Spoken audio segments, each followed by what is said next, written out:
आधी एका छोट्याशा गोष्टीने सुरुवात करूया। सुनील, वय आहे 27 वर्ष, छोट्या शहरात राहतो, प्रायव्हेट कंपनीमध्ये जॉब करतो। 6 महिन्यांपूर्वी त्याने SIP सुरू केली, फक्त 1000 रुपयाची। त्याच्या मित्रांनी तर त्याची मस्करीच केली, अरे 1000च्या SIP ने काय होणार आहे, बंद करते। सुनीलच्या मनातही कुठेतरी हाच प्रश्न होता, खरंच एवढ्याशा पैशांनी काय फरक पडणार आहे? पण त्यावेळी त्याला ही गोष्ट माहित नव्हती की या छोट्याशा रकमेची खरी ताकद तिच्या साईज मध्ये नाहीये, तर तिला मिळणाऱ्या वेळेत आहे। वॉरेन बफे यांच्या वेल्थ क्रिएशनकडे बघितलं तर तुम्हाला एक गोष्ट वारंवार जाणवेल, सुरुवातीला छोटं वाटणारे इन्व्हेस्टमेंट पुन्हा इन्व्हेस्ट केलं, त्याला वेळ दिला आणि कंपाऊंडिंगला काम करू दिलं, तर कालांतराने त्याचं रूप खूप मोठं होऊ शकतं। आणि आपण आज अजून एक गोष्ट बघणार आहोत, जर तुम्ही तुमची SIP दरवर्षी 100 रुपयाने, फक्त 100 रुपयाने वाढवत गेलात तर त्याचा इफेक्ट काय येईल। आणि म्हणूनच आजची गोष्ट फक्त सुनीलची नाहीये, ती तुमचीही असू शकते। कारण पुढे जे नंबर्स आपण बघणार आहोत ते फक्त सुनीलच्या 1000च्या SIP साठीचे नाहीयेत, तर कोणाच्याही 1000च्या SIP साठी लागू होणारं एक बेस्ट एक्झाम्पल आहे। आणि यात तुम्हाला हेही कळेल तुम्ही दरवर्षी 100 रुपये SIPत वाढवून काय कमाल होऊ शकते ते। नमस्कार, मी स्वप्नाली आणि तुम्ही पाहत आहात फॉरेस्ट वेल्थ मराठी। आता तुम्हाला कदाचित एक प्रश्न पडला असेल की 100 रुपये SIP वाढवल्याने एवढा काय फरक पडणार आहे? आणि खरं सांगायचं तर पहिल्यांदा ऐकल्यावर आपल्यापैकी बहुतेकांना असंच वाटेल, 100 रुपये म्हणजे फार काही मोठी गोष्ट नाही। पण इन्व्हेस्टमेंटमध्ये गंमत अशी आहे की रक्कम किती छोटी आहे यापेक्षा ती किती काळ इन्व्हेस्टेड आहे हे खूप महत्वाचं आहे। आणि त्या पैशाला वाढायला किती वेळ मिळतो यावर तुमचं वेल्थ क्रिएशन डिपेंड आहे। आपण सॅलरी वाढली की लाईफस्टाईलचा स्टेपअप मात्र अगदी पटकन करतो, थोडं शॉपिंग वाढतं, वीकेंडचा खर्च वाढतो, एखादं नवीन सबस्क्रिप्शन घेतो, पण SIP ती बिचारी अनेक वर्ष तिथेच 1000 वर उभी राहते। म्हणून आज आपण काही फार मोठं करणार नाही, फक्त दरवर्षी SIP मध्ये 100 रुपयाची वाढ करणार आहोत। पण हा स्टेपअप नेमका असतो तरी काय? आधी हे सगळं सोप्या भाषेत समजून घेऊ। स्टेपअप SIP म्हणजे अगदी सोप्या भाषेत तुम्ही जी SIP सुरू केली आहे ती रक्कम दरवर्षी थोडी थोडी वाढवत जाणं। उदाहरण द्यायचं झालं तर आज तुमची SIP 1000ची आहे, पुढच्या वर्षी त्यात फक्त 100 रुपये वाढवले जाणार, म्हणजे 1100 रुपयाची SIP। त्याच्या पुढच्या वर्षी 1200ची, म्हणजे सुरुवातीलाच मी मोठी SIP सुरू करतो असं करण्याची गरज नाही। तुमची इन्कम वाढत जाईल, तशी तशी इन्व्हेस्टमेंट सुद्धा हळूहळू वाढत जाईल। आणि आजच्या ह्या एक्झाम्पल मध्ये आपण हेच पाहणार आहोत, कोणतंही कॉम्प्लिकेटेड गणित नसणार आहे यामागे, हे अगदी आपण सिंपल पद्धतीने समजून घेणार आहे। आणि इथे आपण दोन गोष्टी बघणार आहे, जर तुम्ही 1000चीच SIP दरवर्षी कंटिन्यू ठेवलीये तर त्याचा इम्पॅक्ट काय येणार आहे, आणि जर तुम्ही ती 100 रुपयाने म्हणजेच 10% स्टेपअप करत राहिले तर त्याचा इम्पॅक्ट काय येणार आहे। तर चला हे सगळं नंबर मध्ये बघूया। आधी 1000ची SIP आहे, ती 10 वर्ष, 20 वर्ष आणि 30 वर्ष जर ठेवली तर काय काय इम्पॅक्ट येऊ शकतो किंवा त्याचे काय रिझल्ट्स असू शकतात हे बघूया। आता इथे एक गोष्ट लक्षात घ्या, आपण अनेक SIP कॅल्क्युलेशन मध्ये 12% अॅन्युअल रिटर्न हा नंबर वारंवार बघतो। आजच्या एक्झाम्पल साठी आपण ही 12% हा फक्त ॲझ्युम रिटर्न म्हणून घेतोय। याचा अर्थ म्युच्युअल फंड आपल्याला 12%च रिटर्न देतं असं अजिबात नाहीये। ऍक्च्युअल रिटर्न्स मार्केट कंडिशन नुसार बदलू शकतात। आणि हे 12% नेमके कुठून आले?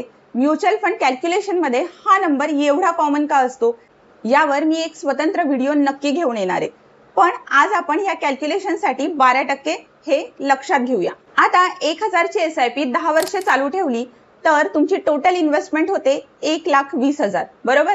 आणि 12%च्या ॲझ्युम रिटर्नवर कॉर्पस अंदाजे 2,30,000 होऊ शकतो। आता तुम्हाला इथे रिटर्न्स फार कमी वाटत असतील। आता तीच SIP तुम्ही 20 वर्षासाठी चालू ठेवली तर टोटल इन्व्हेस्टमेंट होते 2,40,000 रुपये, पण कॉर्पस होतो अंदाजे 9,89,000 रुपये। आता जरा थांबा, कारण 30 वर्षाचा नंबर अजून इंटरेस्टिंग आहे।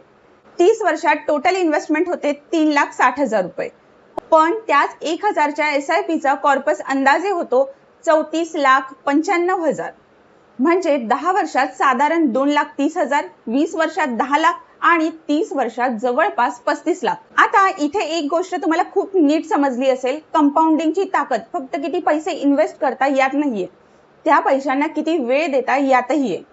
आता हाच 1000चा स्टार्टिंग पॉइंट ठेवूया, पण दरवर्षी 100 रुपयाने स्टेपअप करून, म्हणजे पहिल्या वर्षी 1,000, दुसऱ्या वर्षी 1,100 रुपये, तिसऱ्या वर्षी 1,200 रुपये असं. आता 10 वर्ष बघूया. या काळात तुमची टोटल इन्व्हेस्टमेंट होते 1,74,000 आणि 12% अज्युम रिटर्नवर कॉर्पस अंदाजे 3,15,000 होऊ शकतो.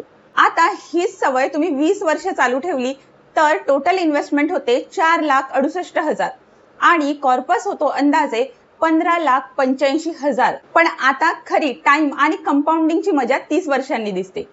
30 वर्षात टोटल इन्व्हेस्टमेंट होते 8,82,000 आणि त्याच 12% अज्युम रिटर्नवर कॉर्पस असतो जवळपास 60,10,000. आता एक सेकंद थांबा. सुरुवात तर अजूनही फक्त 1,000 पासूनच झाली होती ना. म्हणजे जादू काही 100 रुपयामध्ये नाहीये. आपण फक्त दरवर्षी SIP मध्ये थोडी भर घालत गेलो. आणि इथेच एक मुद्दा आहे. फक्त स्टेपअपने सगळं झालं नाही. स्टेपअपला वेळेची साथ मिळाली, त्यात तुमचा डिसिप्लिनही होता आणि ह्या तीनही गोष्टी एकत्र आल्या आणि छोट्या वाढीचाही परिणाम मोठा झाला.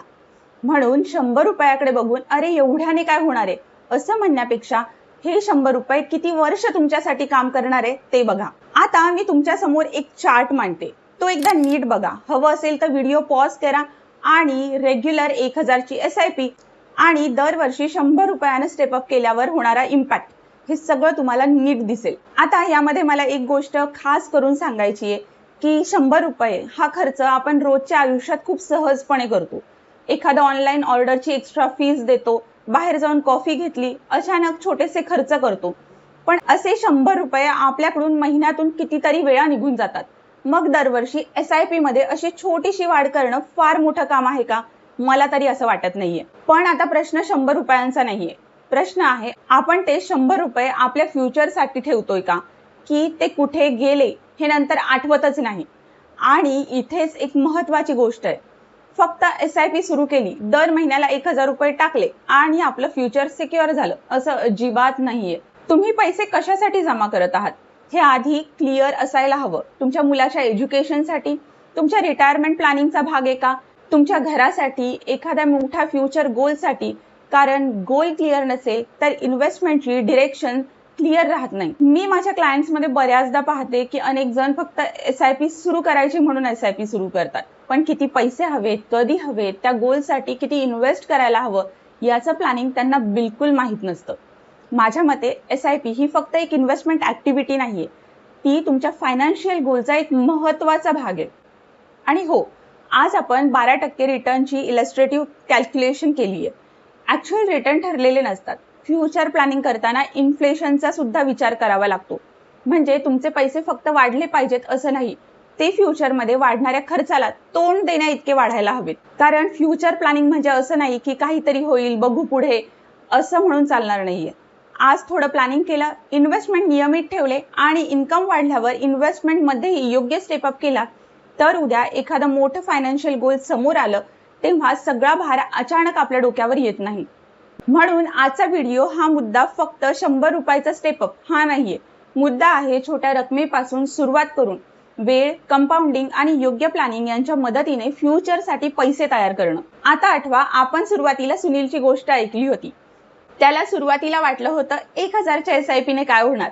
पण आता तुम्ही नंबर पाहिले म्हणून आता प्रश्न सुनीलचा नाही, प्रश्न तुमचा आहे. जर तुमची SIP आज 1,000 रुपयाची आहे तर 10, 20 किंवा 30 वर्षांनी तुम्हाला तुमची फायनान्शियल सिच्युएशन कुठं पाहिजे. फक्त SIP सुरू केली म्हणून थांबायचं की इन्कम वाढेल तसं इन्व्हेस्टमेंटलाही वाढवत जायचं. कारण कंपाऊंडिंगला एकच गोष्ट तुमच्याकडून हवी असते, वेळ. आणि तो वेळ जितका जास्त मिळेल तितकी त्याची ताकद जास्त दिसू शकते. आता कमेंटमध्ये मला एक गोष्ट नक्की सांगा. जर तुमची SIP चालू आहे तर पुढच्या वर्षी तुम्ही कितीचा स्टेपअप करू शकता हे कमेंटमध्ये नक्की लिहा. आणि म्युच्युअल फंड, SIP किंवा तुमच्या फायनान्शियल गोलचं प्लॅनिंग याबद्दल काही प्रश्न असतील तर ते कमेंट बॉक्समध्ये नक्की विचारा. आणि जर तुम्हाला तुमच्या इन्व्हेस्टमेंट जर्नीची सुरुवात करायची असेल तर डिस्क्रिप्शनमध्ये दिलेला फॉर्म नक्की भरा. मी किंवा माझी टीम तुमच्याशी संपर्क करेल. कारण SIP सुरू करणं महत्त्वाचं आहेच, पण ती किती, कशासाठी आणि कधी वाढवायची हे ठरवणं त्याहून जास्त महत्त्वाचं आहे. नमस्कार.